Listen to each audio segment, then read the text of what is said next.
রাতের ঘন কালো মেঘ কেটে ভোরের আলো ফুটতেই শুরু হয় বৃষ্টি।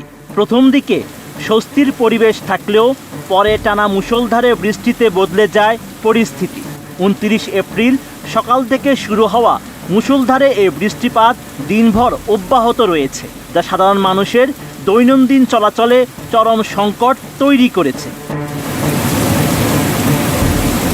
এমন পরিস্থিতিতে আবহাওয়া অধিদপ্তর জানিয়েছে, এই বৃষ্টির হাত থেকে সহসাই মুক্তি মিলছে না, বরং পরিস্থিতি আরও দীর্ঘস্থায়ী হতে পারে। আগামী 5 দিন টানা এমন ভারী বর্ষণের সম্ভাবনা রয়েছে। কোথাও কোথাও অতি ভারী বৃষ্টিপাতের সঙ্গে বজ্রপাত এবং দমকা হাওয়া বয়ে যেতে পারে। এছাড়া শিলাবৃষ্টির আশঙ্কাও রয়েছে।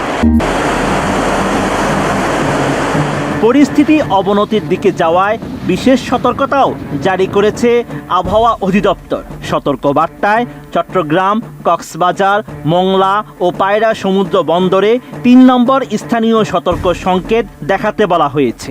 পাশাপাশি মাছ ধরার নৌকা ও ট্রলারগুলোকে উপকূলের কাছাকাছি থেকে সাবধানে চলাচলের নির্দেশ দেওয়া হয়েছে। অন্যদিকে দেশের বিভিন্ন নদীবন্দরের জন্য 1 ও 2 নম্বর সতর্ক সংকেত জারি করা হয়েছে। বিশেষ করে ফরিদপুর, মাদারীপুর, খুলনা, বরিশাল, পটুয়াখালী, নোয়াখালী, কুমিল্লা, চট্টগ্রাম ও কক্সবাজার অঞ্চলে ঘন্টায় 60 থেকে 80 কিলোমিটার বেগে ঝোড়ো হাওয়া ও বজ্র বৃষ্টির আশঙ্কা রয়েছে।